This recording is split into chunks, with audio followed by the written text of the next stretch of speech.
cœur du continent nord-américain se trouve une terre de feu et de glace, là où la croûte terrestre est mince et volatile, un endroit où l'emprise de l'hiver est dure et impitoyable. Alors que les températures chutent à 40 degrés sous zéro, le paysage se transforme en un royaume de cristal et d'ombre. Le silence est absolu. Un silence si profond qu'il semble avoir son propre poids et sa propre substance. Ici, la survie n'est pas garantie, mais acquise grâce à des adaptations perfectionnées au fil des millénaires. L'hiver rigoureux impose que seuls les plus forts, les plus résilients et les plus adaptables survivront au doux réveil du printemps. Voici la nature dans sa forme la plus élémentaire et la plus authentique. Un rappel brutal de notre place dans l'ordre naturel.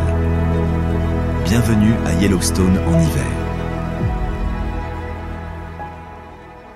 Premier parc national des États-Unis et l'un des derniers grands écosystèmes intacts du monde tempéré.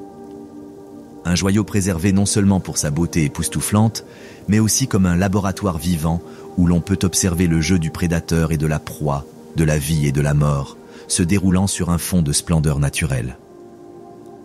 Lorsque l'hiver s'abat sur le plateau de Yellowstone, il transforme cette région sauvage en l'un des environnements les plus difficiles du continent. La neige s'accumule jusqu'à plusieurs mètres d'épaisseur dans les vallées et les pentes des montagnes, tandis que les températures chutent régulièrement bien en dessous de zéro. La vallée de Lamar, souvent appelée le Serengeti américain, devient le théâtre des histoires de survie les plus dramatiques de la nature. Pour les loups gris réintroduits à Yellowstone au milieu des années 1990, l'hiver est une période propice. Leur double pelage épais et leur stratégie de chasse efficace en meute les rendent parfaitement adaptés à ces conditions difficiles. Une meute de loups se déplace comme un seul organisme à travers le paysage, communiquant par un langage corporel subtil tout en traquant ses proies dans la neige. Leur odorat puissant leur permet de détecter des animaux enfouis sous plusieurs mètres de neige ou de percevoir l'odeur d'un troupeau de wapitis à des kilomètres. La confrontation entre le loup et l'élan est aussi vieille que le temps lui-même. Un ballet mortel où chaque participant connaît son rôle par cœur.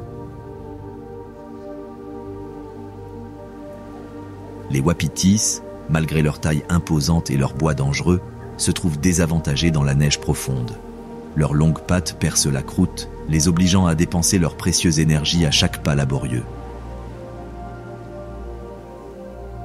Les loups, avec leur carrure plus légère et leurs pattes plus larges, se déplacent souvent à la surface avec une relative aisance. Ils testent le troupeau, guettant les signes de faiblesse. Un animal qui traîne, boite légèrement ou hésite. La décision d'attaquer n'est pas prise à la légère. Chaque rencontre comporte un risque de blessure par sabot ou bois acéré, et une mâchoire cassée ou une patte endommagée peut signifier la mort d'un prédateur qui doit chasser pour survivre. Lorsqu'il s'engage, la meute fait preuve d'une coordination remarquable, certains loups créant une diversion tandis que d'autres interviennent par derrière. La poursuite peut durer des minutes ou des kilomètres, chaque animal repoussant les limites de son endurance. Le cœur géothermique de Yellowstone offre un refuge rare dans ce monde gelé. Sur les 9000 hectares du parc, plus de 4000 sources thermales créent des microclimats où la neige fond pour révéler des étendues d'herbe. Ces oasis deviennent des lieux de rassemblement pour le résident le plus emblématique de Yellowstone, le bison d'Amérique. Pesant jusqu'à 900 kg, ces vestiges vivants de l'Amérique du Nord préhistorique ont développé des adaptations remarquables pour survivre en hiver. Leurs têtes massives font office de chasse-neige, balayant la neige pour découvrir la végétation en dessous. Leur peau épaisse et leur sous-poil dense, 10 fois plus épais que celui d'un cheveu humain, les isolent des froids les plus rigoureux. Leur métabolisme est réduit en hiver, économisant leur énergie en se déplaçant moins et en digérant plus lentement. En hiver, le paysage de Yellowstone se caractérise par ses extrêmes. La caldeira volcanique qui forme le plateau central du parc est l'une des plus grandes de la planète. Un géant endormi dont le souffle thermique crée une mosaïque de microclimats. À certains endroits, à quelques centimètres seulement sous le manteau neigeux, le sol reste suffisamment chaud pour soutenir la végétation et fournir un habitat essentiel aux petits mammifères. Le renard roux a perfectionné une technique de chasse remarquable pour survivre à l'hiver. Doté d'oreilles capables de détecter le moindre bruissement sous plusieurs mètres de neige, il repère les campagnols et les souris qui se déplacent dans leur galerie subnivale. Dans un comportement appelé moosing, le renard bondit très haut et plonge la tête la première dans la neige, en ressortant souvent avec un repas serré dans ses mâchoires. Ces petits prédateurs doivent consommer l'équivalent de leur poids en nourriture tous les 2 jours pour conserver leur énergie pendant les mois d'hiver. Les habitants de Yellowstone ne choisissent pas tous d'affronter les défis de l'hiver. Près de 150 espèces d'oiseaux migrent vers des climats plus chauds, tandis que d'autres, comme le grizzly, choisissent d'hiberner. Fin octobre, la plupart des grizzlies ont regagné leur tanière, après avoir passé les mois précédents dans une frénésie alimentaire appelée hyperphagie, consommant jusqu'à 20 000 calories par jour pour constituer les réserves de graisse nécessaires à leur sommeil hivernal.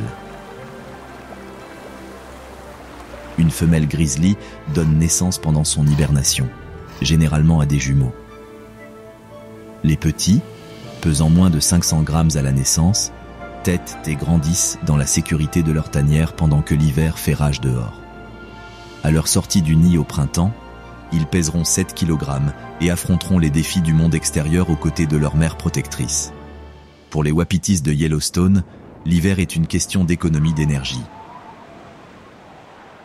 Ces magnifiques ongulés, dont le nombre peut dépasser les 10 000 dans l'écosystème de Yellowstone, doivent trouver suffisamment de nourriture pour survivre tout en gaspillant le moins d'énergie possible. Nombre d'entre eux migrent vers des altitudes plus basses, hors du parc, suivant les routes ancestrales empruntées par leurs ancêtres depuis des millénaires. Ceux qui restent luttent quotidiennement pour trouver suffisamment de nourriture tout en évitant les prédateurs. Le bruit des sabots des wapitis qui s'enfoncent dans la neige devient une bande sonore hivernale dans les vallées. Ils creusent des dépressions semblables à des cratères, exposant la maigre végétation qui se trouve en dessous. Leur système digestif spécialisé leur permet de traiter même le fourrage de la plus mauvaise qualité, extrayant un maximum de nutriments des herbes et arbustes gelés qui fourniraient peu de nourriture aux autres espèces.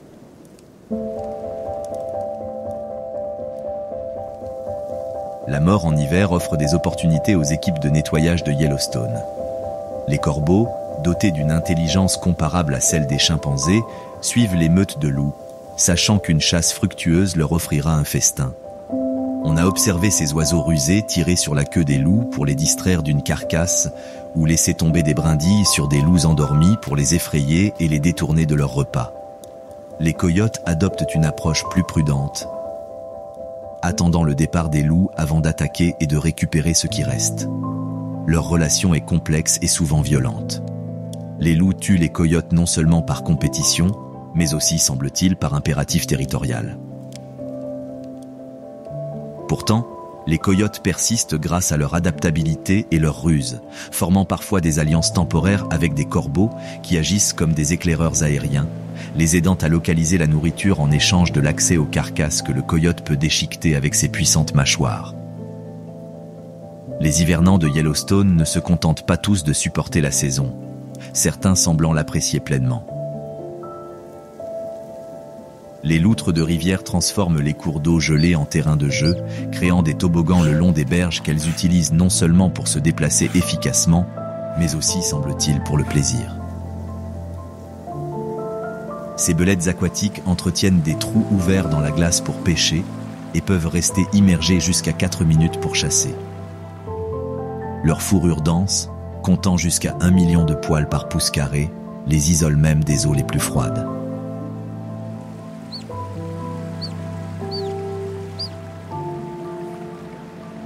La rivière Madison, alimentée par des sources thermales, reste partiellement ouverte tout l'hiver, créant ainsi une véritable ressource pour les oiseaux aquatiques. Les cygnes trompettes, le plus grand oiseau aquatique indigène d'Amérique du Nord, se rassemblent dans ces eaux libres rares. Autrefois chassés jusqu'à la quasi-extinction pour leurs plumes, il ne restait plus que 70 oiseaux dans les 48 États contigus en 1935. Aujourd'hui, leurs cris envoûtants résonnent dans le paysage hivernal de Yellowstone.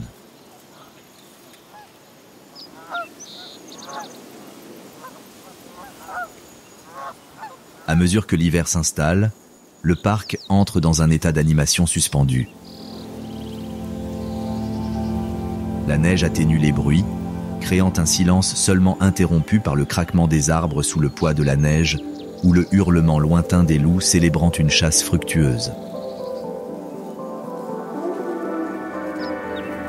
Les températures peuvent varier considérablement, passant d'un froid glacial sous un ciel dégagé à une douceur relative lors des tempêtes de neige, lorsque la couverture nuageuse agit comme un isolant.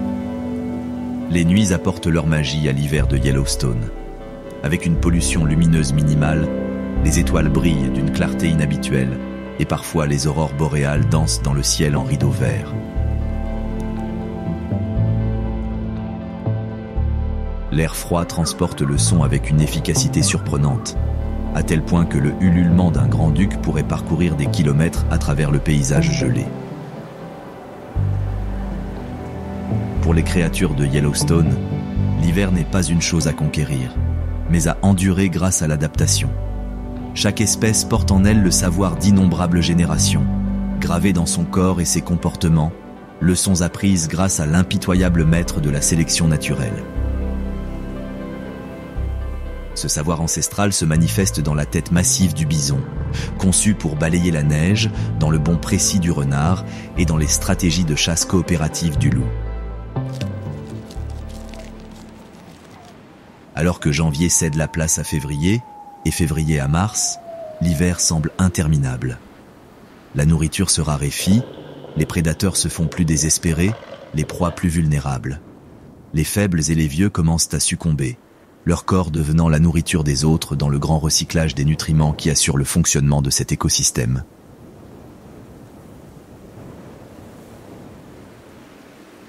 Après le long silence hivernal, les premiers sons du printemps à Yellowstone émergent timidement.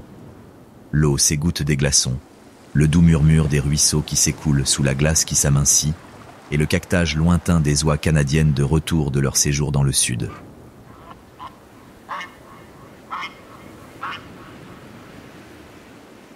C'est une saison de transformation spectaculaire, où le parc se débarrasse de son manteau blanc pour révéler la vie vibrante qui l'attendait sous la surface, prête à une croissance explosive.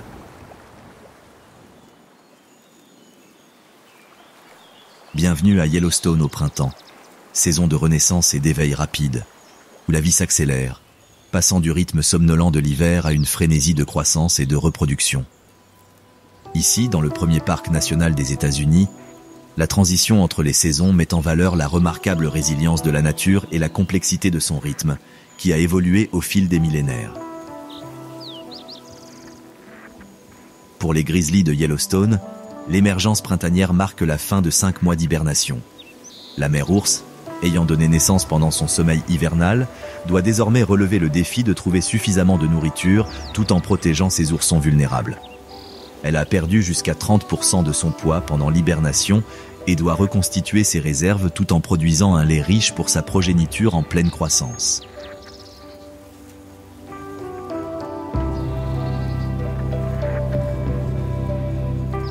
Les premiers repas des ours proviennent souvent des restes d'animaux tués pendant l'hiver, comme les carcasses de wapitis, de bisons ou de cerfs, victimes des rigueurs de la saison.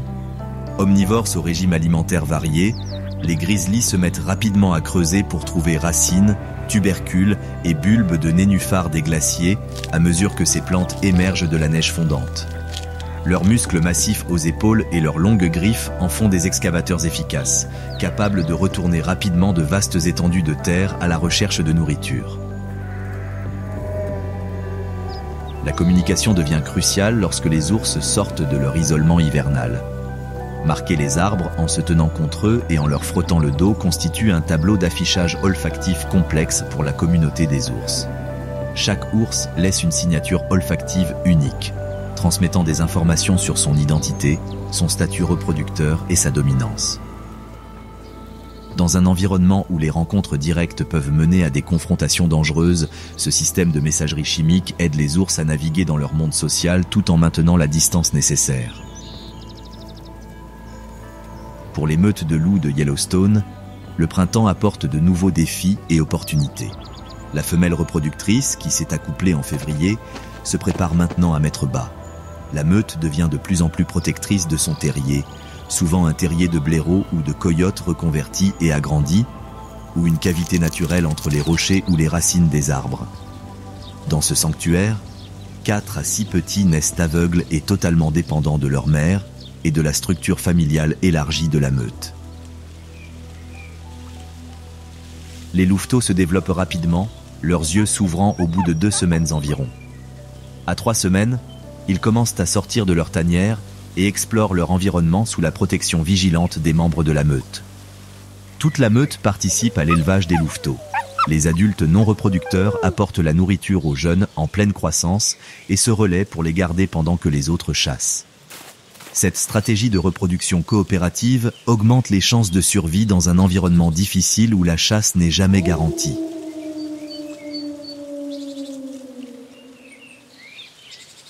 La chasse printanière exige des tactiques différentes de celles de l'hiver. Avec le recul des neiges, les wapitis retrouvent une certaine mobilité. Mais les petits nés en mai et juin deviennent des cibles de choix. Les loups doivent trouver un équilibre entre la facilité de capture de ces nouveau-nés vulnérables et leur petite taille, qui offre moins de nutriments pour l'effort fourni. Les wapitis adultes, en particulier les femelles qui se remettent des besoins nutritionnels de l'hiver et de la gestation, restent vulnérables, car ils n'ont pas encore retrouvé leurs conditions optimales.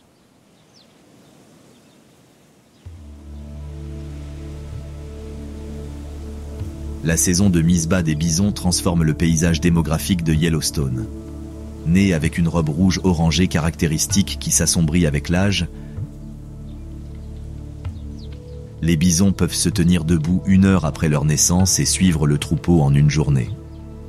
Affectueusement surnommés « chiens rouges » par le personnel du parc pour leur couleur et leur caractère joueur, ils insufflent une nouvelle énergie au troupeau.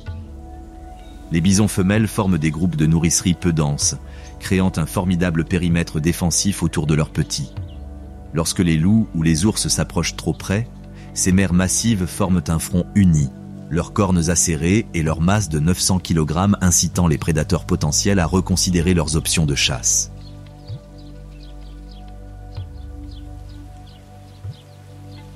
Même les grizzlies, prédateurs dominants de cet écosystème, s'approchent d'un troupeau de bisons défensifs avec la prudence qui s'impose. Lorsque les petits mammifères sortent de leur hibernation ou de leur terrier d'hiver, ils deviennent la cible des chasseurs opportunistes de Yellowstone. Les coyotes abandonnent leur régime alimentaire hivernal pour se consacrer à la chasse active aux écureuils terrestres, aux campagnols et aux souris. Leur technique de bondissement distinctive, similaire à celle des renards, mais avec un style particulier, devient courante dans les prairies où les rongeurs sont actifs.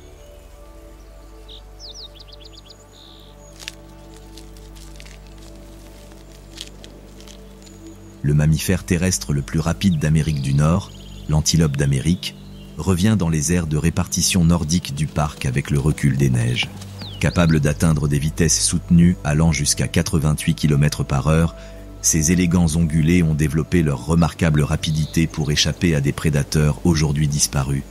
Les guépards d'Amérique, disparus à la fin de la dernière période glaciaire. Aujourd'hui, leur vitesse leur offre une grande marge de sécurité face aux loups et aux coyotes, même si les faons nouveau-nés restent vulnérables. Les femelles antilopes d'Amérique se séparent du troupeau pour donner naissance, généralement à des jumeaux, qu'elles cachent dans les hautes herbes pendant les premières semaines de leur vie. Les faons sont peu odorants, leur pelage tacheté offre un excellent camouflage et ils se figent instinctivement à l'approche du danger. La mère ne revient que brièvement pour les allaiter, minimisant ainsi les risques de détection de ces visites par les prédateurs. Les ours noirs, souvent éclipsés par leurs cousins grizzly, plus grands, sortent d'hibernation avec leurs propres défis familiaux. plus susceptibles d'habiter les régions boisées du parc que les vallées ouvertes préférées des grizzlies, les mères ours noirs gardent leurs oursons dans les arbres en cas de danger.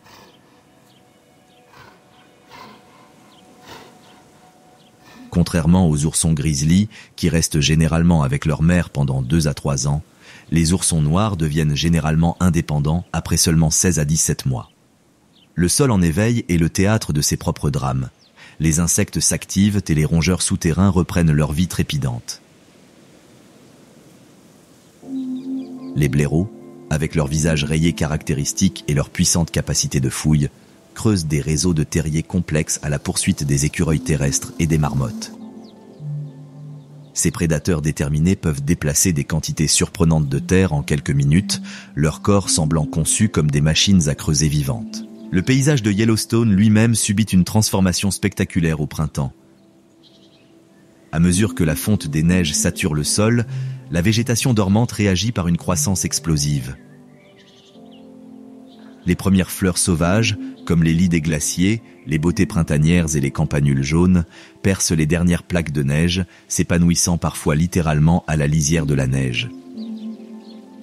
Ces premières fleurs profitent de l'humidité abondante et de l'ensoleillement croissant avant que la canopée des arbres ne s'éteigne et ne les plonge dans l'ombre. Les lys des glaciers illustrent les remarquables mécanismes de synchronisation de la nature. Leurs bulbes contiennent des enzymes spécifiques qui leur permettent de générer de la chaleur, faisant fondre la neige directement au-dessus d'eux et créant ainsi un espace propice à leur croissance. Leurs fleurs jaunes vifs transforment des collines entières en quelques jours seulement après le déneigement, fournissant ainsi une nutrition essentielle en début de saison aux grizzlies, qui les dévorent par milliers. Dans les rivières et ruisseaux du parc, les truites fardées entament leur frai annuel. Les femelles creusent avec leur queue des dépressions peu profondes dans le lit graveleux des rivières, où elles déposent leurs œufs qui seront fécondés par les mâles présents. Ces frayères, appelées nids de frai, apparaissent comme des plaques de gravier propres au milieu du lit plus sombre du cours d'eau, signe visible du renouvellement sous-marin. La montaison des truites attire l'attention d'en haut. De retour des aires d'hivernage du sud, les balbuzards pêcheurs établissent des territoires de nidification à proximité des zones de pêche productives.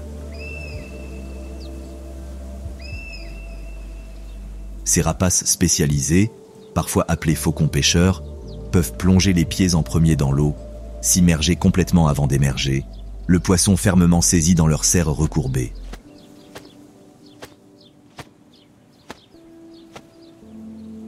Leurs orteils externes réversibles et leurs coussinets plantaires spécialisés, dotés de spicules acérées, leur permettent d'agripper solidement des proies glissantes pendant leur vol de retour vers leur massif nid de branches. Les ours sont également attirés par les poissons en période de frai, bien que les grizzlies de Yellowstone soient des pêcheurs moins expérimentés que leurs cousins côtiers qui se nourrissent de saumon.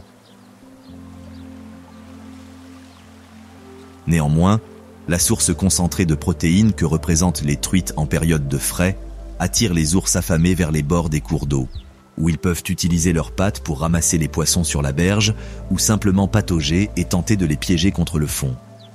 Les castors deviennent particulièrement actifs au printemps, réparant les barrages et les huttes endommagées par la glace hivernale et les crues.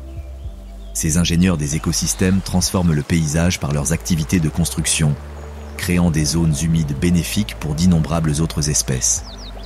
Une seule famille de castors peut abattre des centaines d'arbres chaque année, préférant le tremble, le peuplier et le saule, tant pour les matériaux de construction que pour l'alimentation.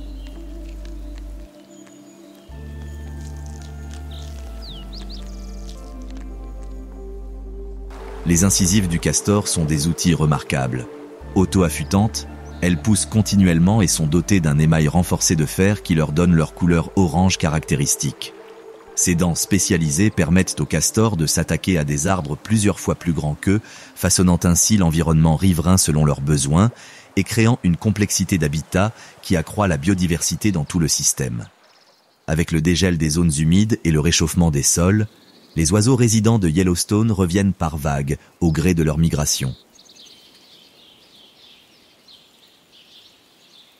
Les grues du Canada, parmi les premières arrivées, exécutent des danses nuptiales élaborées dans les prairies ouvertes.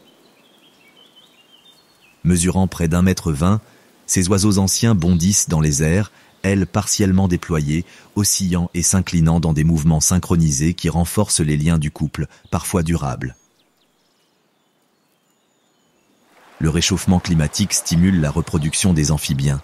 Les crapauds de l'Ouest sortent d'hibernation et se rassemblent dans les étangs peu profonds et au bord des lacs, les mâles émettant des cris stridents pour attirer les femelles. Après l'accouplement, les femelles pondent jusqu'à 16 000 œufs par femelle, qui éclosent en têtard, qui doivent achever leur métamorphose avant que leur habitat aquatique ne s'assèche sous la chaleur estivale. Ces amphibiens sont d'importants indicateurs de la santé des écosystèmes. Leur peau perméable les rend particulièrement vulnérables aux toxines environnementales, tandis que leur cycle biologique complexe, passant des habitats aquatiques aux habitats terrestres, les expose à des défis dans de multiples environnements. Les scientifiques surveillent de près leur population, car le déclin des amphibiens peut signaler des problèmes environnementaux plus vastes. Dans les forêts de conifères qui couvrent une grande partie du parc national de Yellowstone, un membre de la famille des belettes poursuit sa propre chasse printanière. La martre des pins, avec sa riche fourrure brune et sa tache crème sur la gorge, se déplace avec une agilité étonnante à travers les arbres et les troncs abattus. Ces petits prédateurs peuvent s'attaquer à des proies plus grosses qu'eux, notamment les écureuils roux et les lièvres d'Amérique, qui ont abandonné leur pelage blanc d'hiver pour se camoufler en brun l'été. Les trembles qui poussent en peuplement à mi-altitude du parc subissent leur propre transformation printanière. Leur écorce blanche caractéristique, qui contient de la chlorophylle et contribue à la photosynthèse, devient encore plus frappante lorsque des feuilles vert vifs émergent de bourgeons collants. Ces arbres se reproduisent principalement par rejet racinaire plutôt que par graines, créant ainsi des colonies clonales où des dizaines, voire des centaines d'arbres apparemment individuels, appartiennent en réalité au même organisme, partageant un seul et même système racinaire massif. Pour les wapitis du parc, le printemps apporte un répit nutritionnel indispensable. La pousse de l'herbe fraîche fournit un fourrage riche en protéines après des mois de broutage ligneux à faible valeur nutritionnelle. Les femelles gestantes, qui portent le fardeau supplémentaire de la croissance des veaux, recherchent ces espaces verts naissants avec une urgence particulière. Leurs organismes, épuisés par la pénurie hivernale, doivent désormais soutenir non seulement leur propre rétablissement, mais aussi les dernières étapes du développement fœtal et les intenses besoins caloriques de la lactation qui suivra. La mise bas des wapitis atteint généralement son apogée fin mai début juin, les mères recherchant des endroits isolés à l'écart du troupeau principal pour mettre bas. Les nouveau-nés pèsent environ 16 kg et arborent un pelage tacheté qui leur offre un excellent camouflage dans la lumière tamisée de la forêt. Pendant leurs premières semaines, ils adoptent une stratégie similaire à celle des faons antilopes d'Amérique. Ils restent cachés pendant que leurs mères broutent à proximité et reviennent plusieurs fois par jour pour allaiter. Sur les pentes rocheuses abruptes des montagnes de Yellowstone, les mouflons d'Amérique accueillent leur nouvelle génération. Les agneaux naissent avec une capacité innée à grimper qui se développe rapidement sous la tutelle de leur mère. Quelques jours après leur naissance, ils peuvent se déplacer sur des corniches précaires et des parois rocheuses quasi verticales. Ces adaptations leur permettent d'échapper aux prédateurs incapables de les suivre sur un terrain aussi difficile. Les prairies et les lisières de forêt du parc deviennent le théâtre de la parade nuptiale des oiseaux chanteurs migrateurs qui établissent des territoires et attirent des partenaires.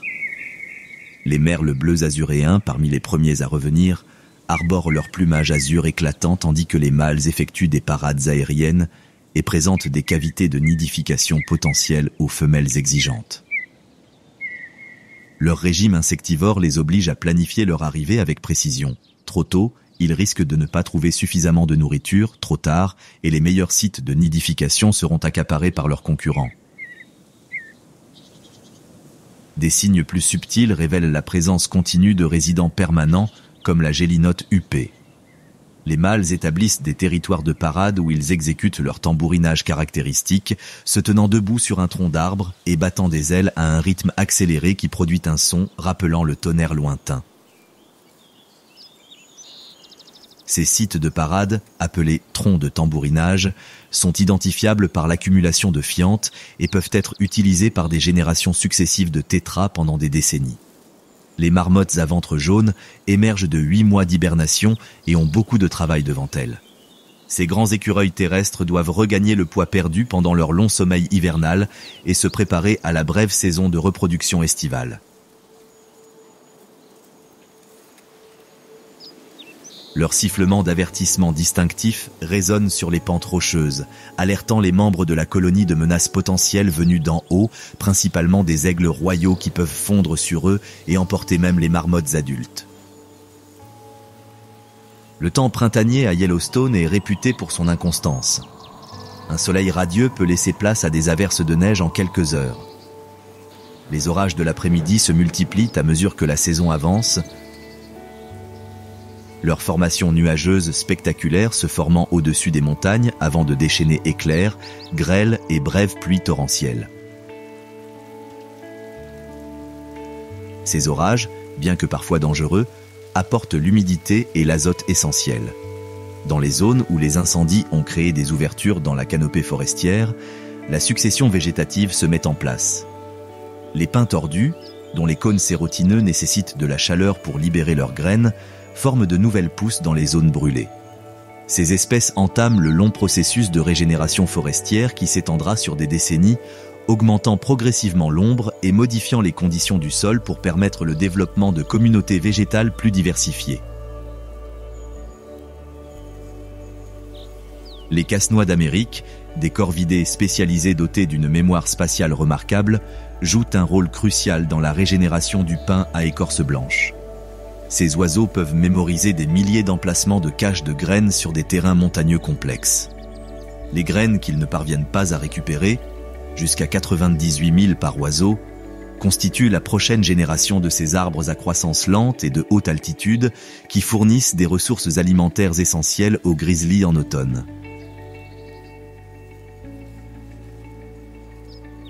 À mesure que les températures augmentent, les caractéristiques thermales de Yellowstone affichent leurs couleurs les plus éclatantes.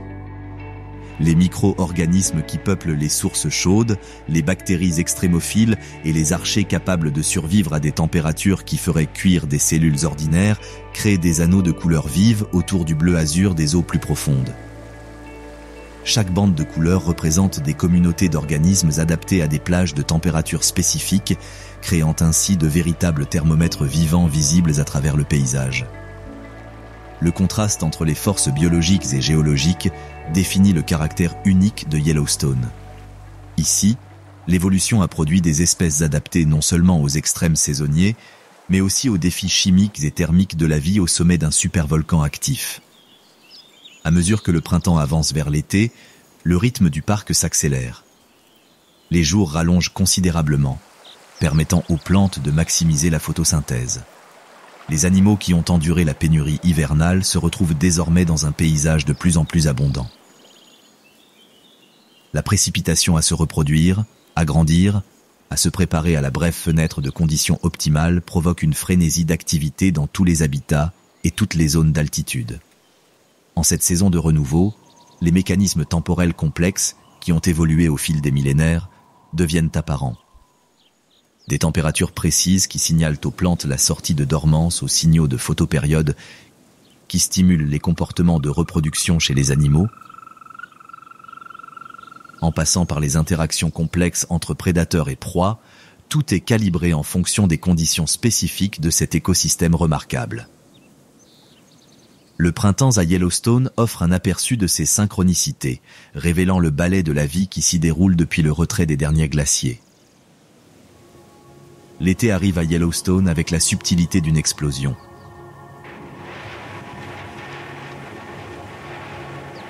C'est une saison d'abondance presque inimaginable sous l'emprise de l'hiver. Une période où la brève fenêtre de conditions idéales déclenche une course biologique qui se développe, se reproduit et se prépare aux défis à venir. Sur les 8,8 millions d'hectares du parc, la vie se manifeste sous d'innombrables formes et stratégies. Des bactéries microscopiques du sol transformant les nutriments aux imposants bisons mâles, établissant leur domination reproductive, chaque organisme participe à la grande accélération estivale. L'énergie solaire, captée par les plantes photosynthétiques, circule dans le réseau trophique avec une intensité unique à cette brève saison d'abondance. Pour les grizzlies de Yellowstone, l'été représente une opportunité cruciale.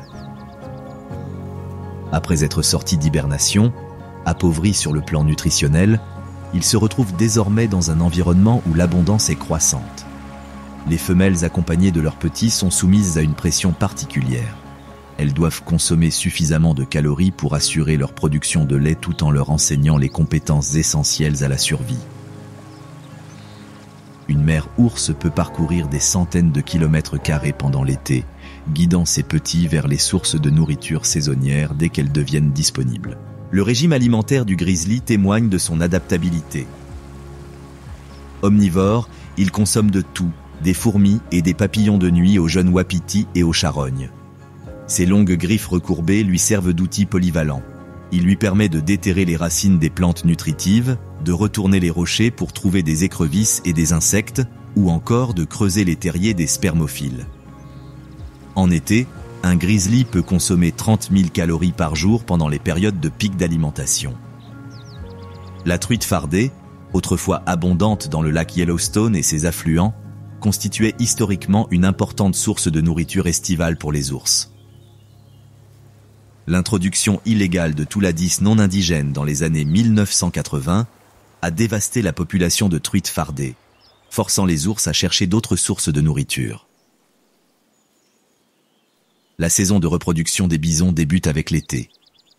Les mâles, généralement solitaires ou en petits groupes, rejoignent les troupeaux plus importants, dominés par les femelles et leurs petits. Le changement de comportement des mâles est spectaculaire. Leur calme habituel cède la place à des démonstrations d'agressivité, alors qu'ils se disputent les opportunités de reproduction. Les bisons mâles établissent leur domination par des démonstrations impressionnantes plutôt que par de véritables combats lorsque cela est possible. Ils grattent le sol, créant des mares de poussière où ils se roulent et recouvrent leur corps massif de terre. Cette pratique vise en partie à éloigner les insectes piqueurs, mais aussi à démontrer visuellement leur taille et leur vigueur. Leurs mugissements retentissent à des kilomètres à travers les vallées, annonçant leur présence aux partenaires potentiels comme aux rivaux. Lorsque les démonstrations s'avèrent insuffisantes, les confrontations physiques déterminent la hiérarchie de reproduction. Ces affrontements entre mastodontes de 900 kg peuvent être d'une intensité époustouflante. Les mâles chargent à toute vitesse, leur crâne et les muscles de leur cou spécialement adaptés absorbant des impacts qui tueraient la plupart des autres mammifères.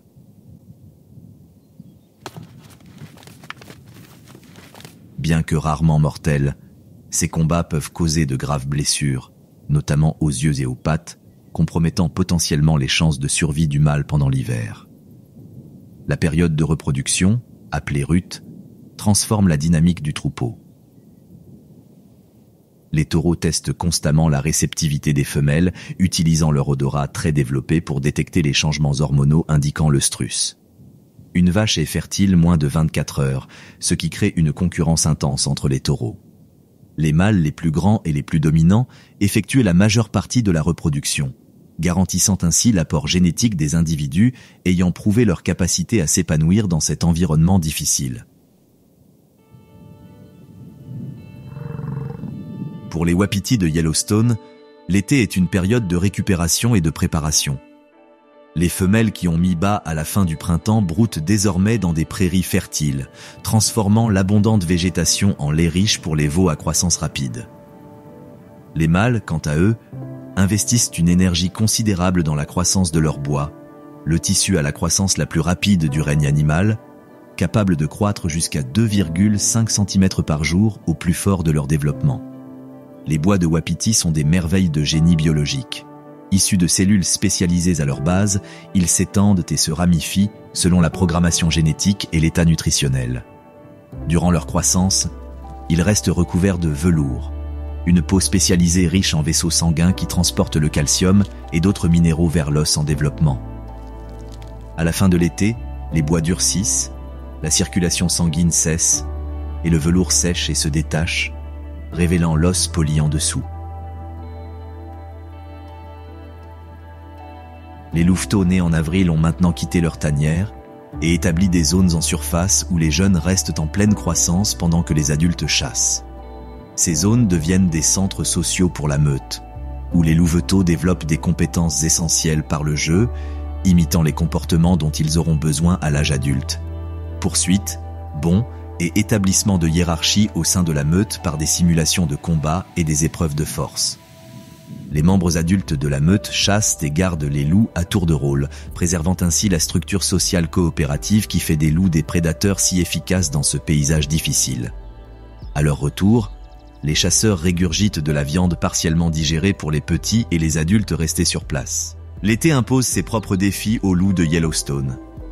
Leur double pelage épais, si avantageux en hiver, devient pesant sous la chaleur estivale. Les loups sont principalement actifs à l'aube et au crépuscule, se reposant à l'ombre aux heures les plus chaudes. Leur taux de réussite à la chasse diminue par rapport à l'hiver, car leurs proies reprennent force et mobilité grâce à une alimentation abondante.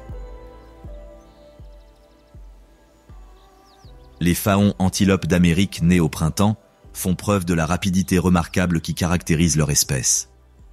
Au milieu de l'été, ils peuvent distancer la plupart des prédateurs, s'entraînant à sprinter et à pranking, un bond caractéristique où les quatre pattes quittent le sol simultanément.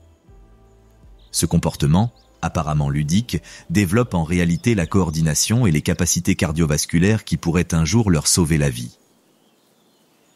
Les yeux surdimensionnés de l'antilope d'Amérique, proportionnellement parmi les plus grands de tous les mammifères terrestres, révèlent son histoire évolutive. Avec des pupilles horizontales quelle que soit la position de la tête et un champ visuel approchant les 320 degrés, ils peuvent détecter les mouvements jusqu'à 6 km de distance. Ces adaptations ont évolué pour repérer les guépards américains et autres prédateurs rapides disparus à la fin du Pléistocène, laissant l'antilope d'Amérique apparemment suradapté à son environnement actuel. L'ours noir atteint son pic d'activité en été, son régime omnivore évoluant en fonction de la disponibilité de la nourriture. Contrairement au grizzly, l'ours noir est un grimpeur accompli, utilisant cette capacité à la fois pour se nourrir et pour échapper aux menaces. Ses griffes recourbées lui servent d'outil d'escalade naturel, lui permettant de grimper sur des troncs verticaux à une vitesse surprenante et de redescendre soit à reculons, soit par un mouvement de glissement contrôlé, rappelant celui d'un pompier sur un poteau. Le régime alimentaire de l'ours subit des transitions saisonnières à mesure que les différents aliments atteignent leur valeur nutritionnelle maximale. Le début de l'été apporte l'émergence des plantes et des protéines d'insectes, puis la transition vers les baies à mesure qu'elles mûrissent à différentes altitudes.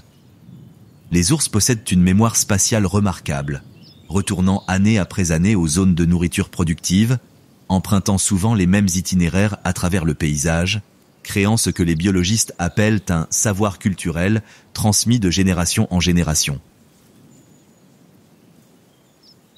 Sur les lacs et étangs de Yellowstone, les cygnes trompettes nés au début de l'été suivent leurs parents de près,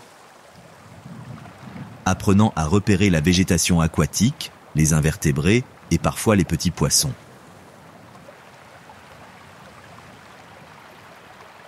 Ces oiseaux massifs, dont l'envergure approche les 2,4 mètres, ont été chassés jusqu'à l'extinction au début du XXe siècle pour leurs plumes et leur peau. Leur rétablissement représente un succès partiel en matière de conservation, même s'ils restent vulnérables à la perte d'habitat et aux perturbations humaines.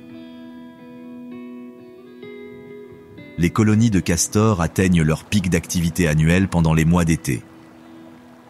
Ces remarquables ingénieurs de l'écosystème maintiennent des groupes familiaux complexes dans des huttes robustes construites de branches et de boue. Leurs barrages transforment les cours d'eau libres en zones humides productives qui profitent à d'innombrables autres espèces, des insectes aquatiques et des amphibiens aux orignaux et aux oiseaux aquatiques. Une seule famille de castors peut abattre des centaines d'arbres chaque année, avec une sélection apparente pour certaines espèces et tailles. Leur nourriture préférée, l'écorce interne du tremble, du peuplier et du saule, est plus nutritive pendant les mois d'été.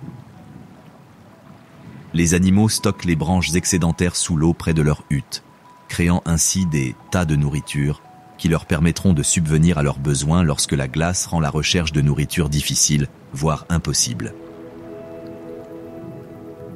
L'orignal, la plus grande espèce de cervidés d'Amérique du Nord, trouve un habitat idéal dans ces zones humides créées par les castors.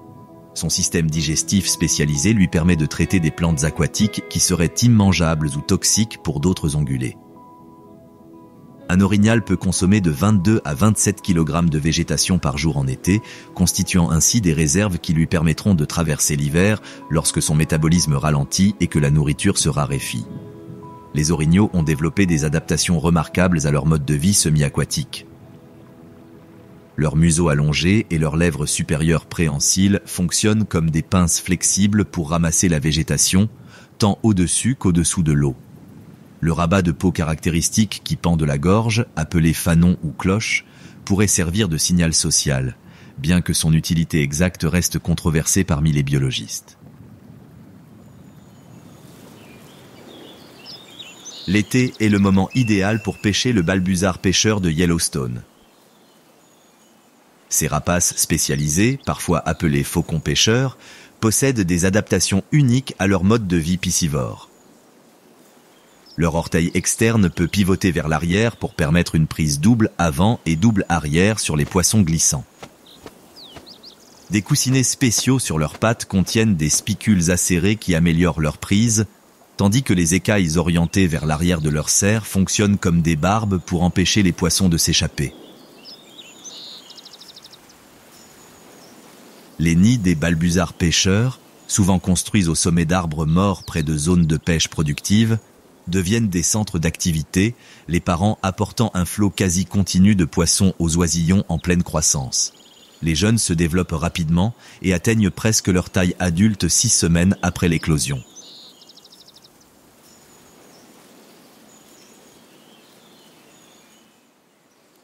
Leurs premiers vols ont généralement lieu 7 à 8 semaines après l'éclosion, bien que les parents continuent de leur fournir de la nourriture pendant que les jeunes développent leurs compétences de chasse. Si les balbuzards pêcheurs se spécialisent dans la pêche, d'autres rapaces chassent des proies différentes.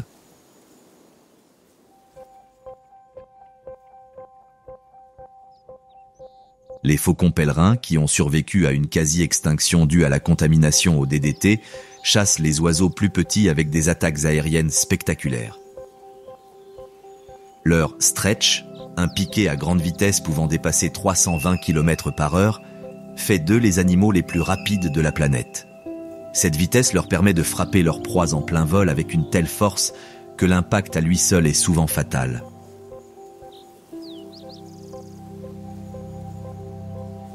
Les aigles royaux patrouillent les hautes altitudes de Yellowstone, où les courants thermiques offrent des conditions idéales pour planer. Avec une envergure de 2,4 mètres et des serres capables d'exercer une pression de 340 kg par centimètre carré, ils peuvent capturer des proies aussi grosses que de jeunes antilopes d'Amérique ou des petits coyotes. En été, leurs principales proies sont les marmottes à ventre jaune et les lièvres à queue blanche, bien qu'ils se nourrissent volontiers de charognes lorsqu'elles sont disponibles. Les loutres de rivière sont les résidentes estivales les plus joueuses de Yellowstone. Ces membres semi-aquatiques de la famille des belettes allient une grande aptitude à la chasse à un plaisir manifeste de leur capacité physique.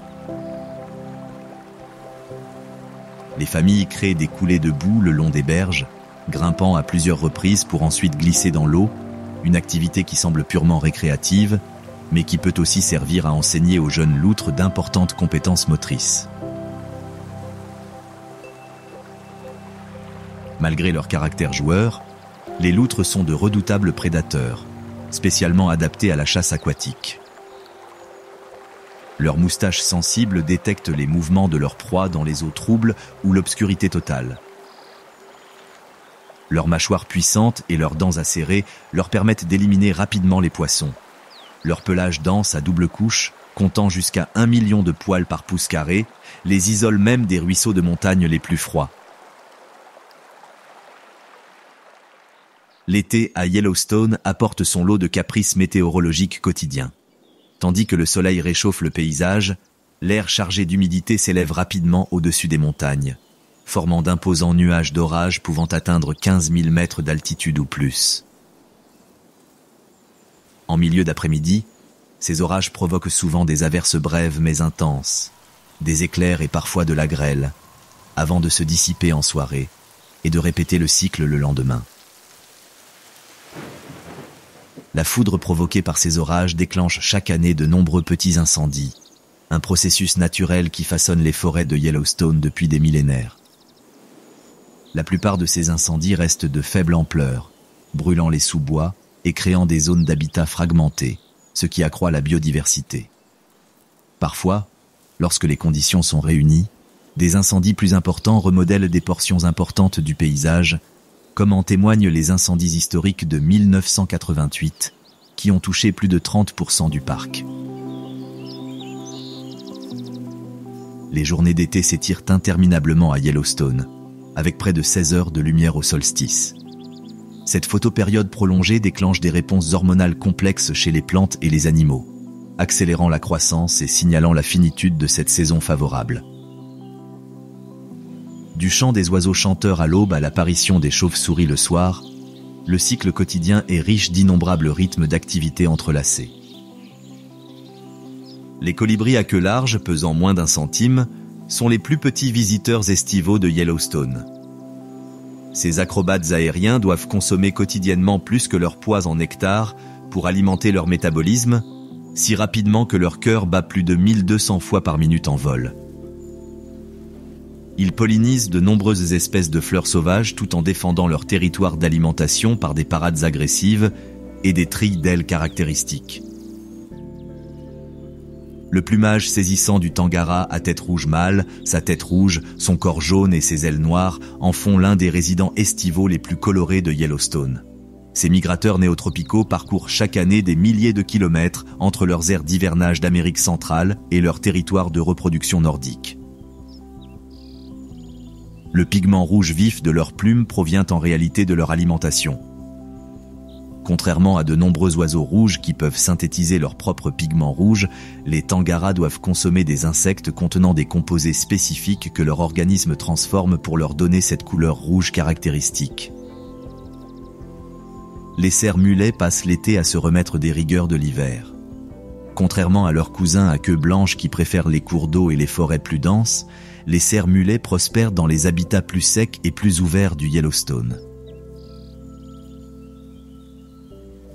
Leur démarche bondissante caractéristique, appelée stotting, implique que les 4 pattes quittent le sol simultanément, ce qui leur permet de se déplacer sur les terrains accidentés plus efficacement qu'une foulée classique.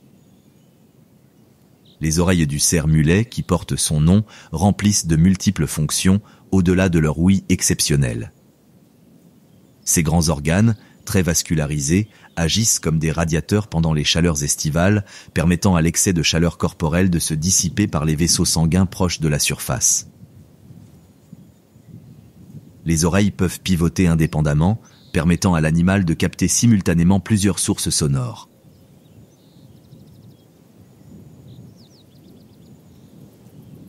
Dans les forêts de conifères de Yellowstone, la martre des pins est l'un des prédateurs les plus efficaces de l'été.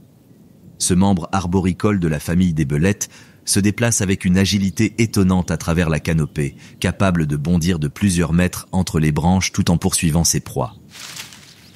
Malgré un poids de seulement 900 grammes à 1,4 kg, il chasse régulièrement des écureuils roux de sa taille et parfois des lièvres d'Amérique beaucoup plus gros qu'eux. Dans les prairies du parc, les blaireaux d'Amérique creusent de vastes réseaux de terriers souterrains qui offrent refuge à de nombreuses autres espèces. Ces puissants fouisseurs utilisent leurs pattes antérieures massives et leurs longues griffes pour creuser des colonies de spermophiles,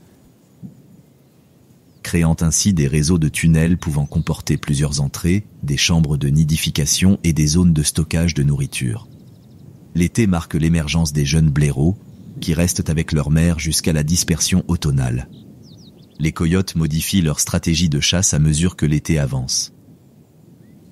L'accent mis en début de saison sur les wapitis et les antilopes d'Amérique, vulnérables, cède la place à une attention accrue portée aux proies plus petites, à mesure que ces jeunes ongulés gagnent en taille et en vitesse.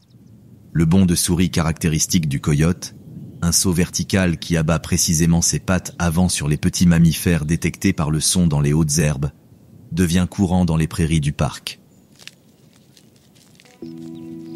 La dynamique familiale des coyotes ressemble à celle de leurs cousins les loups à bien des égards, même si les meutes sont généralement plus petites, composées généralement d'un couple reproducteur et de leurs petits.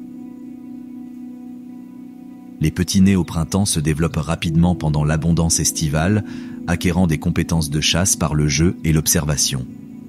À la fin de l'été, ils commencent à accompagner les adultes lors des expéditions de chasse, même s'ils peuvent rester avec leurs parents pendant leur premier hiver. L'été marque une nouvelle migration à Yellowstone. Des millions de visiteurs affluent pour admirer les merveilles du parc. Des éruptions prévisibles du volcan Old Faithful aux rencontres fortuites avec la mégafaune charismatique, ces pèlerins du premier parc national des États-Unis ont leur propre impact écologique.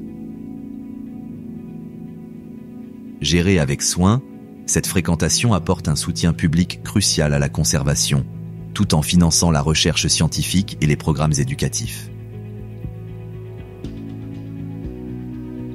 La diversité des floraisons estivales de Yellowstone abrite plus de 400 espèces d'abeilles.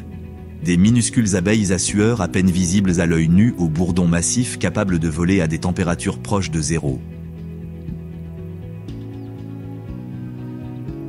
Ces pollinisateurs sont essentiels au succès reproducteur d'innombrables espèces végétales qui ont développé des structures, des couleurs et des attractions chimiques spécifiques pour garantir que leur pollen atteigne les fleurs compatibles. Les relations dans le paysage estival de Yellowstone ne sont pas toutes évidentes. De nombreuses plantes, comme la brillante castillegie, pratiquent un parasitisme partiel, puisant dans les racines des plantes voisines pour en extraire eau et nutriments tout en produisant leur propre énergie par photosynthèse. Ces interactions complexes révèlent l'inadéquation des modèles simples prédateurs-proies pour comprendre le fonctionnement des écosystèmes. La chaleur estivale permet aux bactéries thermophiles de Yellowstone d'atteindre leur apogée. Les anneaux orange vifs, jaunes et verts qui entourent les sources chaudes représentent des communautés de micro-organismes adaptés à des gradients de température spécifiques. Ces extrémophiles suscitent un vif intérêt scientifique et les enzymes extraites des bactéries de Yellowstone sont désormais utilisées dans de nombreux domaines, de l'empreinte génétique aux lessives. À la tombée de la nuit, les créatures diurnes de Yellowstone cherchent refuge tandis que les spécialistes nocturnes émergent. Les lucioles effectuent leur parade nuptiale bioluminescente dans les prairies près de l'eau. Chaque espèce produit un motif distinctif d'éclairs, créant un dialogue lumineux silencieux qui permet aux mâles et aux femelles d'identifier des partenaires compatibles dans l'obscurité croissante. Les petites chauves-souris brunes émergent de leurs gîtes diurnes dans les crevasses rocheuses et les arbres creux pour chasser les insectes volants. Ces insectivores aériens peuvent consommer plus de 1000 moustiques par heure, assurant ainsi une lutte naturelle contre les nuisibles tout en transformant les protéines des insectes en guano, fertilisant ainsi les sols et les écosystèmes des grottes. Une seule colonie de maternité peut consommer des dizaines de milliers d'insectes chaque nuit pendant le pic de l'été. À mesure que l'été avance vers l'automne, de subtils changements apparaissent. Les jours raccourcissent imperceptiblement, provoquant des bouleversements hormonaux chez les plantes et les animaux. Les nuits se rafraîchissent, provoquant les premiers changements de couleur sur la végétation caduque. La grande roue des saisons poursuit son éternel mouvement, se dirigeant inévitablement vers les récoltes et les préparatifs du retour de l'hiver.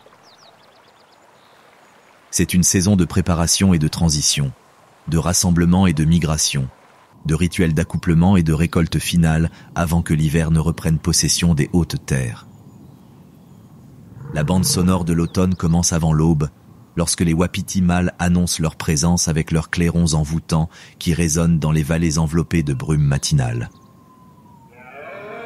Leur voix, mi-sifflante, mi-rugissante, porte des kilomètres dans l'air pur des montagnes, servant à la fois de défi aux rivaux et de signal d'alarme aux partenaires potentiels. Le rut a commencé, transformant ces animaux habituellement placides en concurrents agressifs, rongés par l'urgence reproductive. Pour les wapitis de Yellowstone, l'automne représente l'apogée de la fonction biologique de l'année. Les wapitis mâles ont passé l'été à faire pousser et à polir de magnifiques bois pouvant atteindre 1,50 m d'envergure et peser jusqu'à 18 kg. Ces armes et symboles de statut déterminent désormais le succès reproducteur.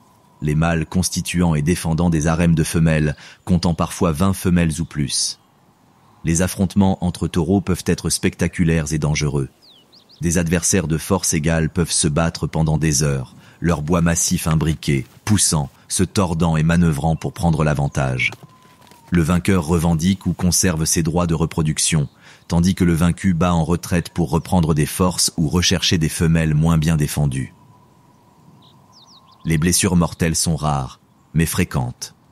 Pattes cassées, plaies perforantes, ou parfois des taureaux dont les bois s'entremêlent inextricablement, les condamnant tous deux à une lente famine.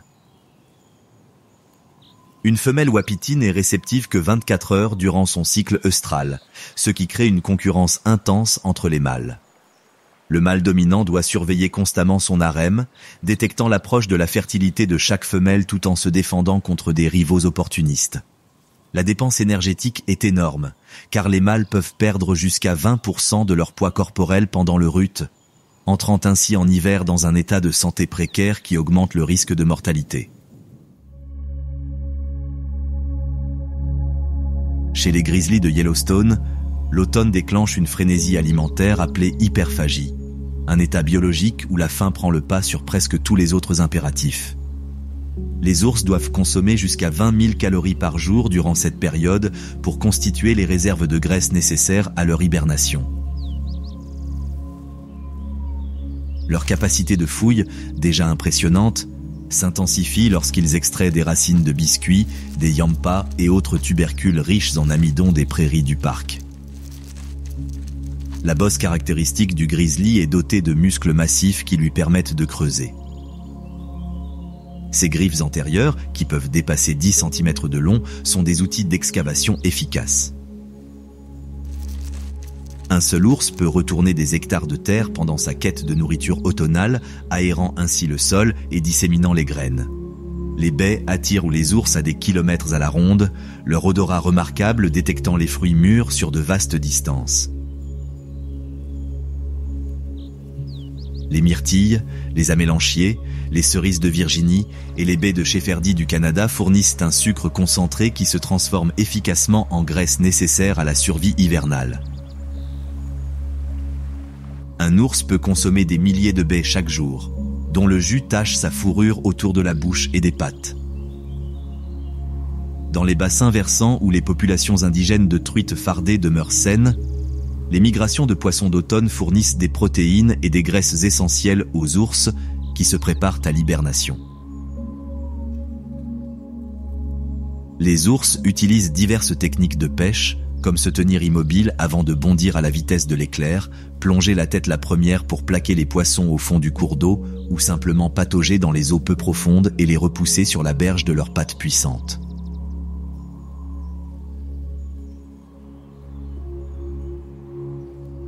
À haute altitude, les graines de pin à écorce blanche deviennent disponibles à mesure que les cônes mûrissent. Les ours noirs, grâce à leur aptitude supérieure à l'escalade, grimpent dans la canopée pour récolter cette source de nourriture riche en calories. Les grizzlies, moins doués pour l'escalade, peuvent secouer les arbres ou récupérer les graines cachées par les écureuils roux. Une seule pomme de pin à écorce blanche peut contenir plus de 100 graines, chacune offrant un apport nutritif concentré essentiel à la prise de poids avant l'hibernation. À mesure que l'automne avance, les ours développent une apparence distinctive grâce à l'accumulation de graisse sous-cutanée. Leurs museaux, habituellement en forme de cuvette, se remplissent et leur corps s'arrondit sensiblement. Cette transformation représente une assurance de survie. Chaque kilo de graisse suffit à l'ours pendant environ une journée d'hibernation. Les femelles qui mettront bas pendant l'hiver ont besoin de réserves supplémentaires pour assurer la production de lait pendant leur hibernation. Les bisons de Yellowstone passent de la saison de reproduction estivale à l'automne, se préparant ainsi au défi de l'hiver. Après avoir dépensé une énergie considérable pendant le rut, les mâles se concentrent sur la reconstitution de leurs conditions physiques. Leurs têtes massives et leurs épaules imposantes abritent des muscles et une ossature spécialisée, développée spécifiquement pour déplacer la neige et atteindre le fourrage en contrebas. Bien que moins spectaculaires que les migrations longues distances observées historiquement, de nombreux bisons de Yellowstone effectuent des déplacements saisonniers en réponse aux changements de conditions. À mesure que la neige s'accumule en altitude, les troupeaux se déplacent progressivement vers des aires d'hivernage situées à plus basse altitude. Ces déplacements suivent des itinéraires traditionnels utilisés depuis des générations, témoignant d'une forme de savoir culturel transmis entre les membres du troupeau. Les bisons commencent à développer leur pelage d'hiver à mesure que les jours raccourcissent, quelle que soit la température. Leurs poils de couverture extérieure hirsutes peuvent atteindre 38 cm de long, tandis que leurs sous-poils denses offrent une isolation jusqu'à moins 40 degrés Celsius.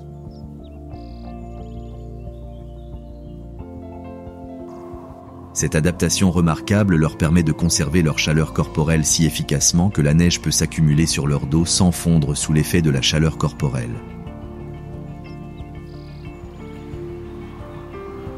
Pour l'antilope d'Amérique de Yellowstone, l'automne marque le début de l'une des plus longues migrations d'ongulés des 48 États contigus.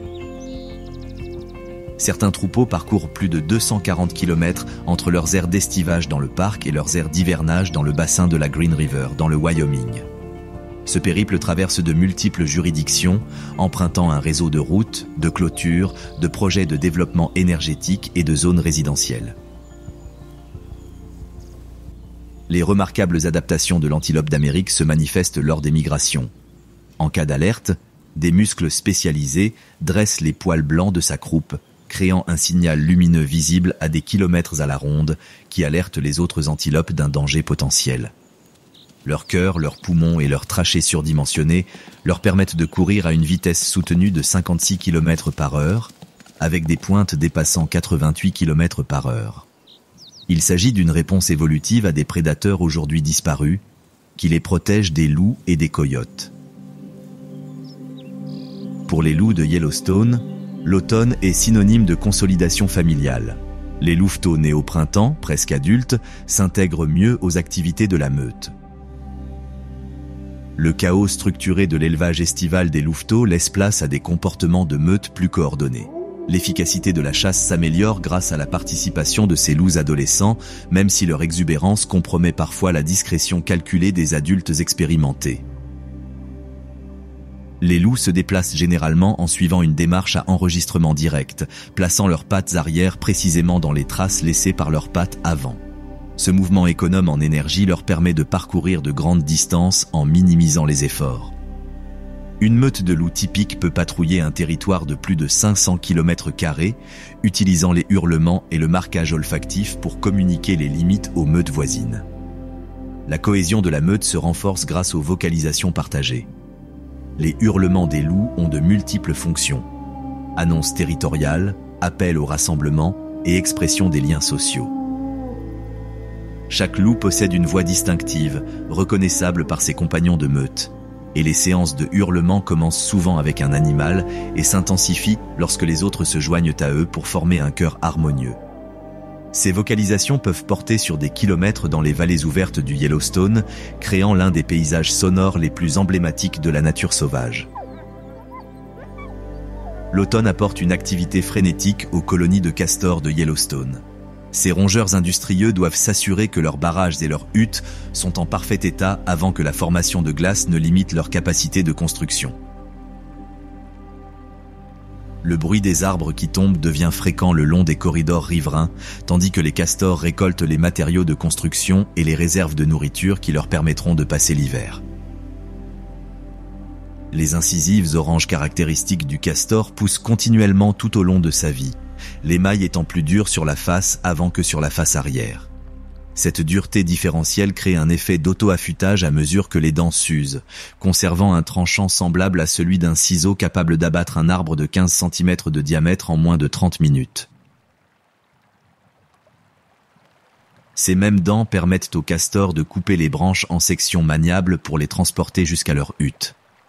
La hutte du castor, soigneusement construite, offre à la fois protection contre les prédateurs et isolation contre le froid hivernal.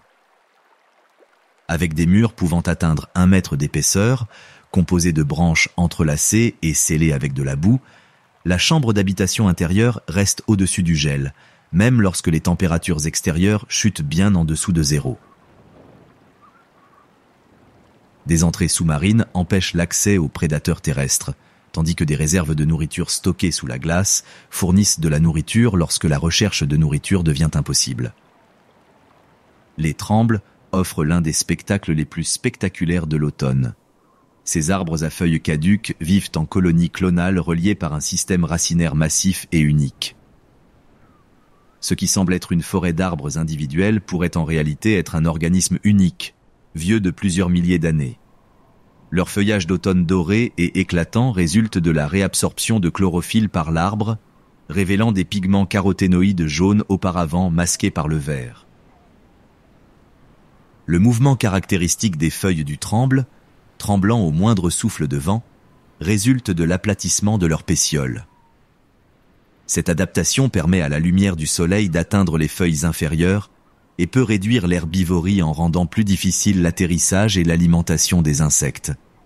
À l'approche de l'hiver, les arbres perdent volontairement ces feuilles par un processus appelé abscission, qui forme une couche de cellules à la base de la feuille et la détache de la branche.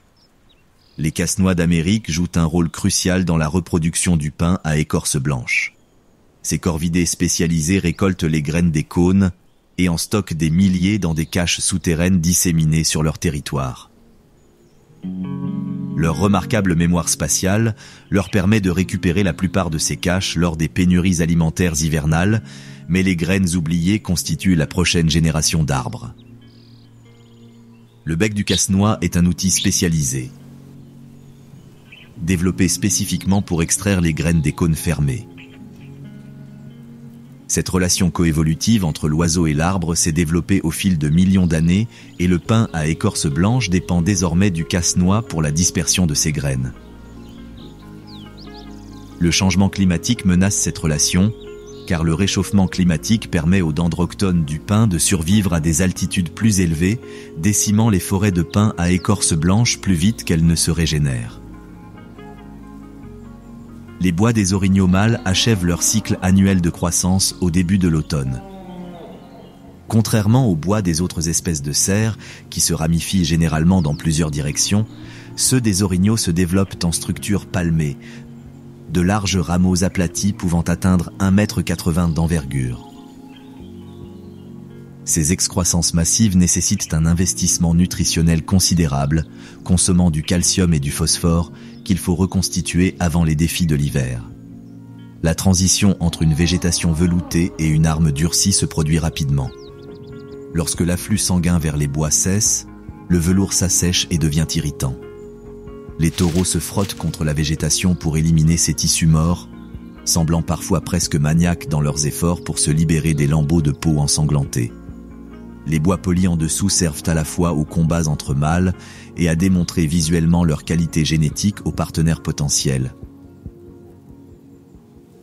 La migration des rapaces culmine en automne, les oiseaux résidents se joignant aux espèces nordiques qui migrent vers le sud avant l'hiver.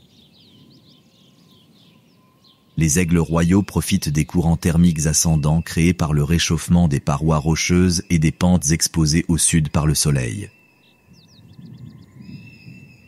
Ces oiseaux imposants peuvent parcourir des centaines de kilomètres en une seule journée en se déplaçant habilement entre les courants thermiques, gagnant de l'altitude dans chaque colonne d'air ascendante avant de planer efficacement vers la suivante. Les formations en V caractéristiques des bernaches du Canada en migration sont devenues un spectacle et un son courant le long des voies navigables du Yellowstone. Cette disposition aérienne n'est pas seulement symbolique, elle témoigne d'une stratégie sophistiquée d'économie d'énergie. Chaque oiseau, à l'exception du meneur, se déplace dans le courant aérodynamique ascendant créé par les tourbillons d'ailes de l'oiseau qui le précède, réduisant ainsi sa dépense énergétique jusqu'à 14%. Les meneurs changent périodiquement, répartissant la position la plus exigeante entre plusieurs individus. Tous les oiseaux de Yellowstone ne partent pas hiverner. Le cincle d'Amérique, seul oiseau chanteur véritablement aquatique d'Amérique du Nord, reste actif toute l'année, plongeant sous les cours d'eau bordés de glace pour chasser des insectes aquatiques.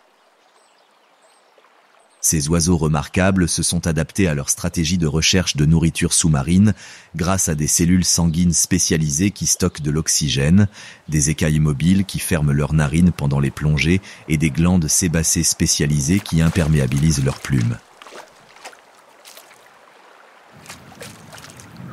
Les mammifères qui hivernent activement commencent à changer de pelage à mesure que l'automne avance.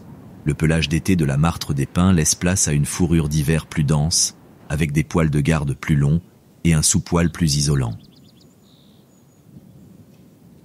Cette couverture spécifique permet à la martre de rester active par température négative et dans la neige épaisse, continuant ainsi à chasser l'écureuil roux et le lièvre d'Amérique tout au long de l'hiver. Les premières chutes de neige importantes arrivent généralement en octobre dans les hautes altitudes de Yellowstone, créant un paysage en transition. Ces premières tempêtes peuvent fondre rapidement, mais elles annoncent la saison à venir. Plantes et animaux réagissent à ces signaux avec une urgence croissante, achevant leurs derniers préparatifs avant que l'hiver ne s'installe définitivement dans les hautes terres. Les gelées matinales deviennent de plus en plus fréquentes à mesure que l'automne s'approfondit. Ces formations cristallines transforment temporairement les prairies de Yellowstone. Ces épisodes de gel déclenchent la dormance définitive de nombreuses espèces végétales, leur processus chimique passant de la croissance à la survie hivernale, les structures cellulaires s'adaptant pour éviter la rupture lors des gelées. Les wapitis entament leur migration à l'automne, quittant leurs aires d'estivage situées en altitude pour des territoires d'hiver plus bas. Certains troupeaux parcourent jusqu'à 96 km, suivant des itinéraires ancestraux empruntés par leurs ancêtres depuis des générations. Ces voyages traversent de multiples juridictions, telles que les limites des parcs, les forêts nationales et les terres privées, ce qui crée des défis de conservation, car le développement humain fragmente de plus en plus les couloirs de migration traditionnels. Les zones thermales conservent leur aspect surnaturel malgré les changements saisonniers. Les tapis bactériens éclatants qui entourent les sources chaudes se modifient légèrement en réponse au refroidissement des températures ambiantes, tandis que différentes communautés microbiennes deviennent dominantes. Certains bassins d'eau chaude paraissent encore plus spectaculaires lorsqu'ils sont entourés de givre ou de neige légère, la juxtaposition de chaleur et de froid extrême créant des effets de vapeur surréalistes dans la lumière matinale. Les arbres marqués par les ours sont de plus en plus griffés et mordus à l'approche de l'hiver.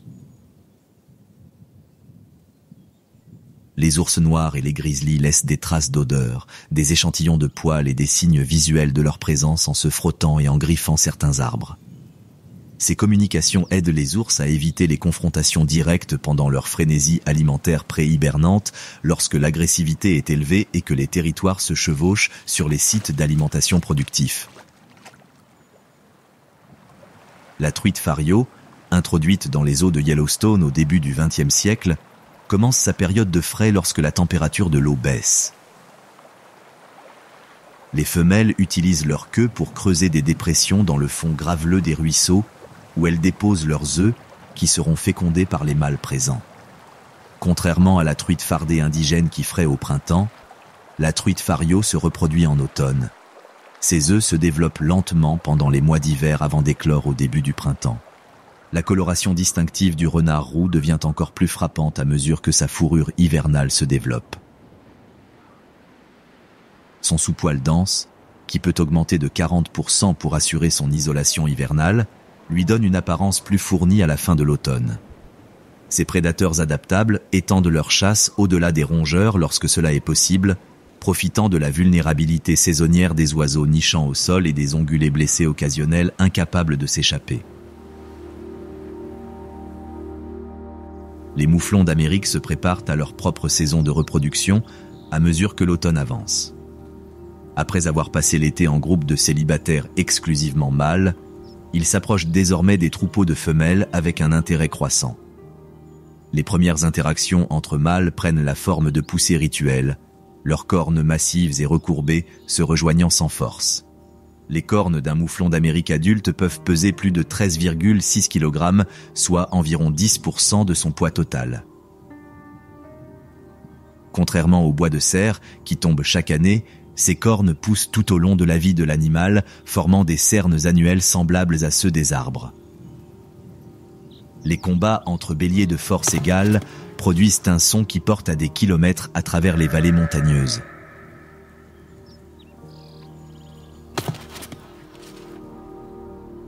Les premières chutes de neige révèlent les voies de passage autrefois invisibles empruntées par la faune de Yellowstone.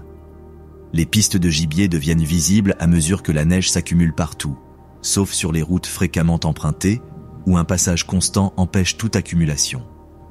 Ces sentiers constituent souvent des corridors de déplacement optimaux à travers un terrain complexe, suivant des courbes de niveau qui minimisent la dépense énergétique tout en offrant des possibilités de fuite en cas d'apparition de prédateurs. Les cerfs-mulets intensifient leur alimentation à mesure que l'automne avance, passant des plantes succulentes de l'été aux fourrages plus ligneux qui constitueront leur régime hivernal.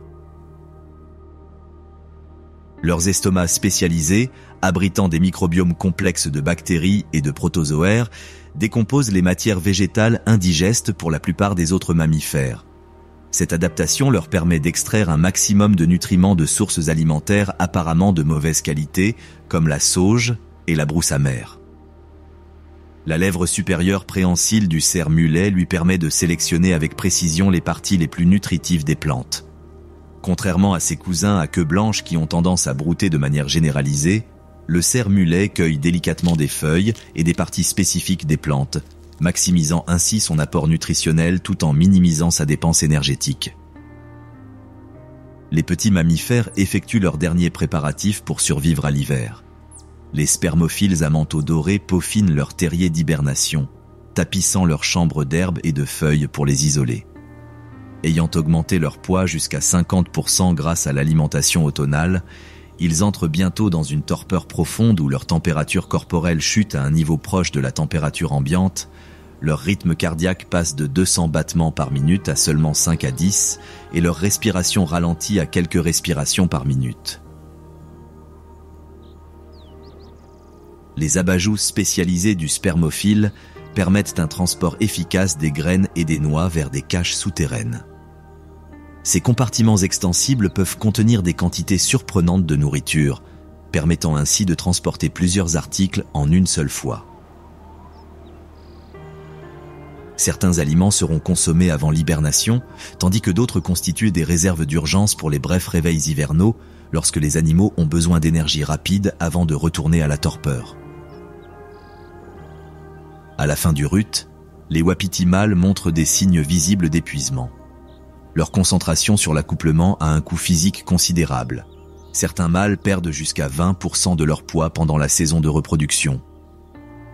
Les mâles les plus grands et les plus dominants, qui dépensent le plus d'énergie à combattre leurs rivaux et à reproduire plusieurs femelles, peuvent entrer dans l'hiver si épuisés que leurs chances de survie diminuent considérablement.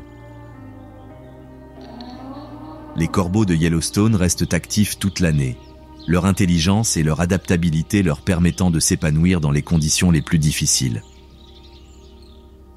L'automne apporte des interactions sociales plus complexes, les jeunes corbeaux de la saison de reproduction précédente tissant des liens au sein de la communauté.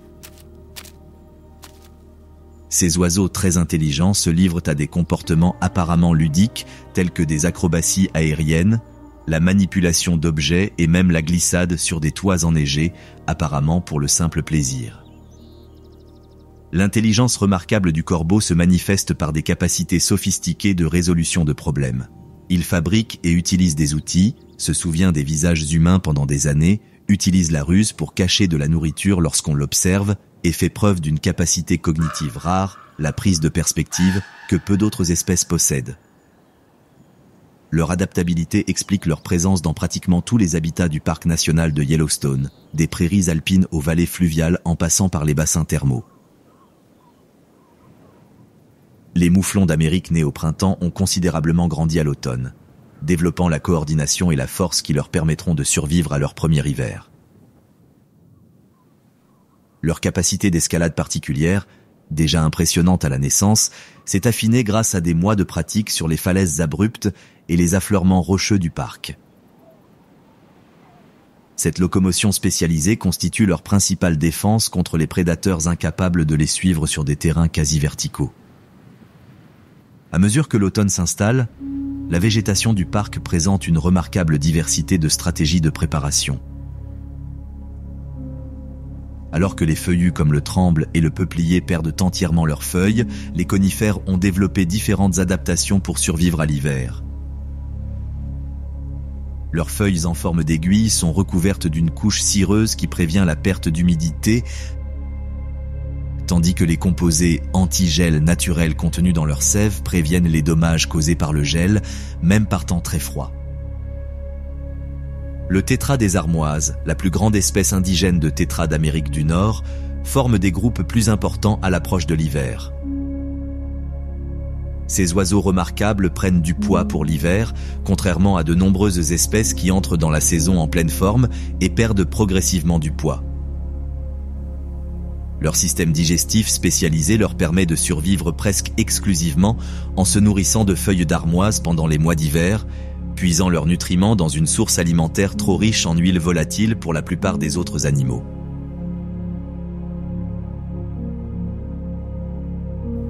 Les chèvres de montagne, bien que non indigènes du Yellowstone mais présentes dans les montagnes adjacentes, se préparent à affronter des conditions hivernales parmi les plus rudes auxquelles sont confrontés tous les mammifères d'Amérique du Nord.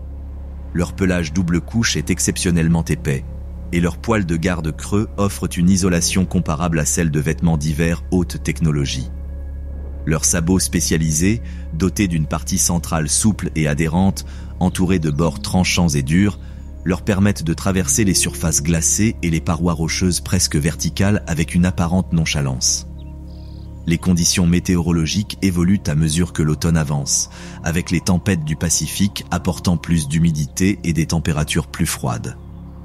Les nuages d'orage qui s'abattent sur les chaînes de montagne créent souvent des effets de lumière spectaculaires, avec des rayons de soleil perçants et illuminant des zones de paysage sous des projecteurs en constante évolution. Ces conditions atmosphériques offrent certaines des opportunités photographiques les plus spectaculaires de l'année. Les formations de givre matinales deviennent plus élaborées à mesure que les températures automnales baissent. Le givre, ces délicates structures cristallines qui se forment lorsque la vapeur d'eau se transforme directement en glace sans passer par l'état liquide, créent des œuvres d'art éphémères dans le paysage. Ces formations complexes peuvent disparaître quelques minutes après le lever du soleil, leur brève existence rappelant l'impermanence de la nature. Les porcs épics modifient leur régime alimentaire à mesure que l'automne avance, passant des plantes herbacées estivales à la consommation d'écorces hivernales. Leur système digestif spécialisé leur permet d'extraire les nutriments du cambium des arbres, bien que cette source de nourriture de faible qualité exige une consommation importante. Leur démarche caractéristique se fait plus fréquente près des lisières des forêts, où leurs arbres nourriciers préférés leur procurent à la fois nourriture et protection contre les prédateurs. Les piquants légendaires du porc épic représentent l'une des adaptations défensives les plus efficaces de l'évolution. Chaque animal adulte porte environ 30 000 de ces poils modifiés qui se détachent facilement au contact d'un prédateur. Ces piquants creux contiennent des composés antibiotiques qui préviennent l'infection bactérienne après s'être incrustés dans la chair, tandis que des barbillons microscopiques orientés vers l'arrière rendent leur retrait difficile et douloureux. Les cygnes trompettes qui ont élevé leurs petits dans les eaux protégées de Yellowstone se préparent à migrer vers des altitudes plus basses où l'eau libre reste accessible tout l'hiver. Les jeunes cygnes nés au printemps doivent maintenant développer une force de vol suffisante pour le voyage, leur corps massif nécessitant une piste d'atterrissage importante et une énergie considérable pour maintenir le vol. Parents et petits restent généralement ensemble tout l'hiver, le lien familial offrant une sécurité supplémentaire pendant les mois difficiles à venir. Les araignées connaissent leur propre dynamique automnale. De nombreuses espèces atteignent leur maturité et leur taille maximale à la fin de l'été, la ponte ayant lieu avant les premières gelées. Certaines espèces créent des sacs d'œufs spéciaux aux propriétés isolantes qui protègent les araignées en développement pendant l'hiver, tandis que d'autres pondent des œufs contenant du glycérol. La chenille laineuse caractéristique, une forme larvaire du papillon tigré Isabella, devient un phénomène courant en automne, à la recherche d'abris pour hiverner. La sagesse populaire suggère que ces bandes brunes et noires prédisent la rigueur de l'hiver, bien que les recherches scientifiques n'établissent aucun lien. Ces créatures remarquables peuvent survivre au gel, grâce à des protéines spécifiques présentes dans leurs tissus qui préviennent les dommages cellulaires généralement associés au gel. Le lac Yellowstone, le plus grand lac d'altitude d'Amérique du Nord, accueille des rassemblements automnaux spectaculaires d'oiseaux aquatiques migrateurs. Les bernaches canadiennes se rassemblent en prévision de leur migration vers le sud, leur vocalisation distinctive créant un fond sonore constant tandis qu'elles se nourrissent intensément de végétation aquatique pour constituer des réserves de carburant en vue de leur long vol. Ces rassemblements prémigratoires peuvent compter des milliers d'oiseaux, transformant des baies tranquilles en rassemblements aviaires bruyants. Les tempêtes de fin d'automne produisent de plus en plus de précipitations sous forme de grésil ou de neige plutôt que de pluie, notamment aux altitudes élevées de Yellowstone, où les chutes de neige hivernales moyennes dépassent 380 cm par an. Ces tempêtes précoces peuvent brièvement transformer le paysage avant de fondre, mais chaque système successif laisse des accumulations plus durables à mesure que la température du sol baisse et que le rayonnement solaire s'affaiblit avec l'angle d'incidence du soleil. Les bisons, spécifiquement adaptés aux conditions hivernales nordiques, restent insensibles au froid croissant de l'automne. Leurs têtes et leurs épaules massives abritent des muscles spécialisés qui leur permettent de balayer la neige pour atteindre la végétation en dessous. Leur peau épaisse et leurs sous-poils denses offrent une isolation si efficace que la neige peut s'accumuler sur leur dos sans fondre. La lumière du soleil d'automne prend des teintes uniques à mesure que la saison avance. L'angle plus bas du soleil crée de longues heures dorées à l'aube et au crépuscule, la lumière filtrant à travers l'atmosphère créant des tons plus chauds dans le paysage.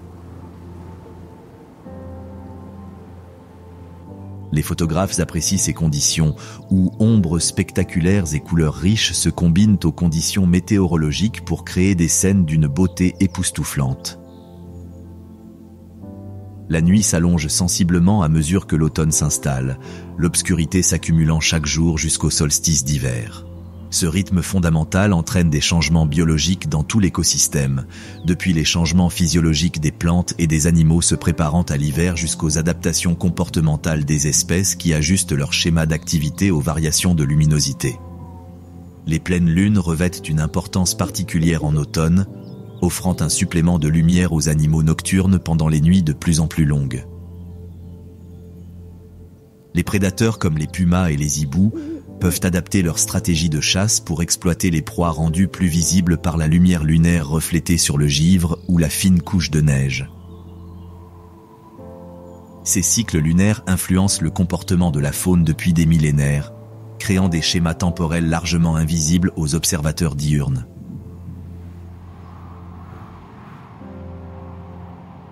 À mesure que l'automne avance, la présence humaine à Yellowstone diminue.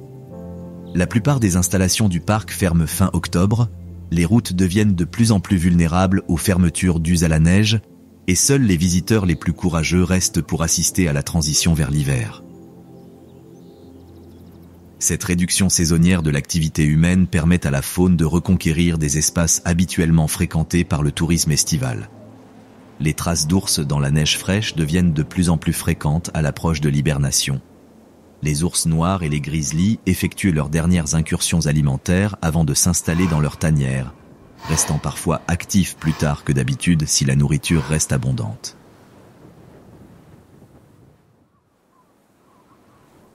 Les jeunes ours se préparant à leur première hibernation peuvent sembler particulièrement frénétiques dans leur quête de nourriture, manquant des réserves de graisse et de l'expérience des animaux plus âgés. Le choix de la tanière est une décision cruciale pour les ours en hibernation. Les grizzlies creusent généralement leur tanière sur les pentes exposées au nord, en altitude, où la neige s'accumule tôt et persiste tout l'hiver, offrant une isolation essentielle. L'effort investi dans la construction de la tanière est corrélé à la rigueur anticipée de l'hiver à venir, ce qui illustre une fois de plus la réaction des animaux à des signaux environnementaux invisibles à la plupart des observateurs humains. Les peupliers qui poussent le long des cours d'eau créent des compositions visuelles parmi les plus saisissantes de l'automne, leur feuillage jaune éclatant se reflétant souvent parfaitement dans les eaux calmes en contrebas. Ces arbres jouent un rôle écologique crucial dans les écosystèmes riverains.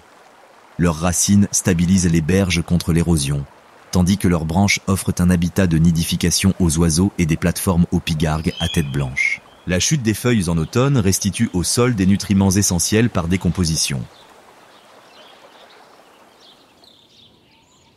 Champignons, bactéries et invertébrés décomposent la végétation tombée, transformant des structures biologiques complexes en composants essentiels qui nourriront la croissance de l'année suivante. Ce système de recyclage représente l'un des processus naturels les plus efficaces. Rien n'est gaspillé, l'énergie et les matériaux circulent sans cesse dans l'écosystème. Les vocalisations des coyotes deviennent plus perceptibles en automne, lorsque les groupes familiaux se renforcent avant les défis hivernaux. Leur chœur complexe de jappements, d'aboiements et de hurlements sert à de multiples fins de communication, comme l'annonce du territoire, le renforcement des liens familiaux et le partage d'informations sur les ressources ou les menaces.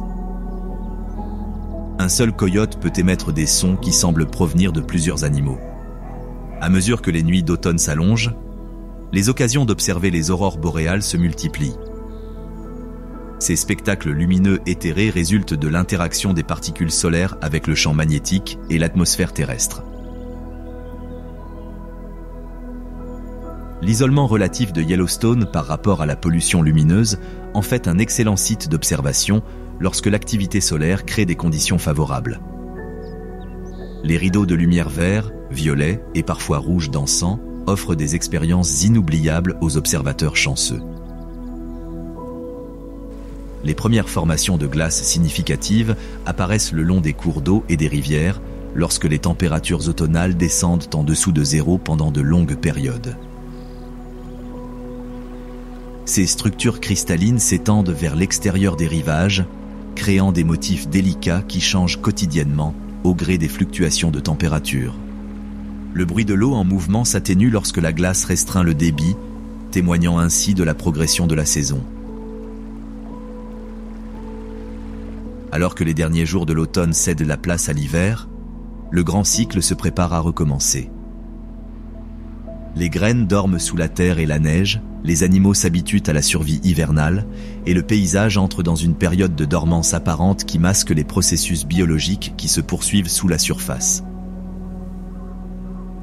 La roue des saisons continue son éternel mouvement à Yellowstone, premier parc national des États-Unis et l'un de ses plus grands laboratoires vivants.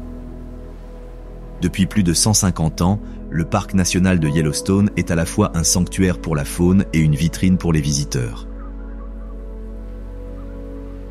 Cette double vocation engendre inévitablement des tensions entre préservation et accessibilité, recherche scientifique et loisirs, valeurs de la nature sauvage et confort humain. Le parc représente une expérimentation permanente sur la manière dont l'humanité pourrait vivre en relation avec le monde naturel plutôt que de le dominer.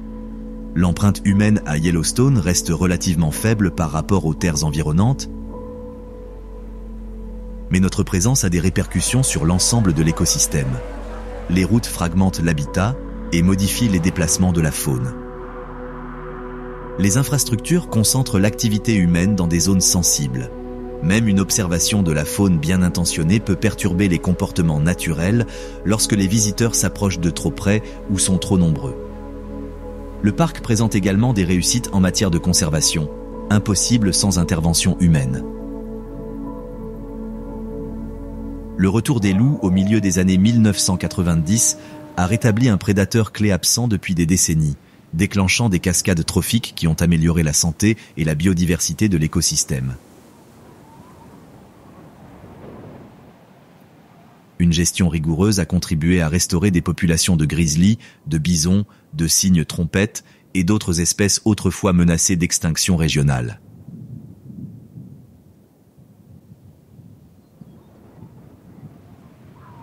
Les recherches scientifiques menées dans le parc de Yellowstone ont permis à l'humanité de mieux comprendre des domaines aussi variés que la microbiologie et la dynamique des écosystèmes. Les bactéries extrémophiles découvertes dans les caractéristiques thermiques du parc ont révolutionné la recherche sur l'ADN grâce à des enzymes thermostables désormais utilisées dans les laboratoires du monde entier. La réintroduction du loup a offert des possibilités sans précédent d'étudier les relations prédateur-proie dans un écosystème relativement intact. Plus important encore, Yellowstone démontre l'importance de la retenue, du choix conscient de ne pas développer, de ne pas extraire, de ne pas altérer fondamentalement des paysages qui fonctionnent encore selon les processus naturels. Dans un monde de plus en plus transformé par l'activité humaine, ces écosystèmes relativement intacts offrent à la fois des avantages pratiques grâce à leurs services écologiques et des valeurs spirituelles et culturelles moins tangibles, mais tout aussi cruciales. La véritable mesure du succès de Yellowstone réside peut-être dans sa capacité à susciter l'émerveillement et la curiosité pour la nature. Des générations de visiteurs y ont vécu des moments transformateurs, des rencontres avec la faune, des découvertes de phénomènes géologiques, ou simplement la perspective touchante que procure le fait de se tenir dans un paysage où les préoccupations humaines semblent soudain bien insignifiantes face à l'ampleur des processus naturels. Alors que le changement climatique modifie les températures et les précipitations, Yellowstone est confronté à de nouveaux défis. Les espèces adaptées à des saisons spécifiques peuvent voir leur cycle de vie désynchronisé avec la disponibilité de la nourriture. Les hivers raccourcissent, ce qui affecte la faune et la disponibilité de l'eau dans les zones agricoles environnantes, qui dépendent de la fonte des neiges. L'état relativement intact du parc lui confère une résilience cruciale, mais il ne peut échapper entièrement aux changements mondiaux. Face à des défis environnementaux mondiaux sans précédent, Yellowstone représente à la fois un avertissement et un espoir, un rappel de ce que nous risquons de perdre par négligence et de ce qui pourrait encore être préservé ou restauré grâce à une gestion responsable. Les saisons poursuivront ici leur cycle éternel, mais leur nature et leur rythme pourraient de plus en plus refléter des choix humains bien au-delà des limites du parc. L'avenir de ce paysage remarquable ne dépend pas seulement de la gestion à l'intérieur de ses frontières, mais aussi de décisions collectives sur la relation de l'humanité avec la nature qui nous nourrit tous. Êtes-vous captivé par la faune et le rythme des saisons de Yellowstone ? Cliquez sur « J'aime » et partagez votre animal préféré dans les commentaires ci-dessous. Si vous souhaitez soutenir la conservation de cette merveille naturelle, n'oubliez pas de partager cette vidéo avec vos amis. N'oubliez pas de cliquer sur l'icône en forme de cloche pour ne jamais manquer nos prochaines histoires sur la faune. D'ici là, restez à l'écoute pour plus d'aventures dans la nature.